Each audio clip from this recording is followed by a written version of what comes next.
পজিশনে যা, হাত মুখ ভেঙে দিলাম। তুমি এখানে দাঁড়াও, এখানে দাঁড়াও, এখানে দাঁড়াও। এগুলো কি?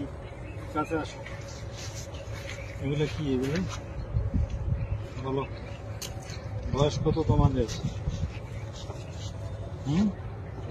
বুক ডাউন দাও। মাদকের বিরুদ্ধে কঠিন অ্যাকশন নিলেন বাংলাদেশের সেনাবাহিনী। ভিডিওতে শোনা যাচ্ছে এই দুই যুবককে জিজ্ঞাসা করা হচ্ছে এগুলো কি। সেনাবাহিনী তদন্ত করে নিজে বললেন এগুলো তো গাঁজা, এর জন্য শাস্তি কি দেবেন। সেনাবাহিনী নিজে চিন্তা করে তাদেরকে 100 বার বুক ডাউন দিতে বললেন। এই দুইটি যুবক বুক ডাউন দিতে অস্বীকার করলে তাদেরকে ধমক দিয়ে বললেন বুক ডাউন দিবি কিনা বল, তা না হলে হাড্ডি গুড্ডি ভেঙে দেব।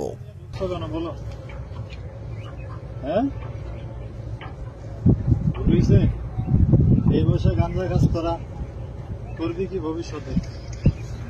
এসে ভিডিও করো, কার আসবি গাঁজা নিয়ে? সোজা হও, সোজা হও, সোজা হও, সোজা হও বেটা, সোজা সোজা হও, নাহলে কিন্তু ভাঙি গেলাম। সোজা সোজা হও, সোজা হও, সোজা হও কইছি, সোজা হও।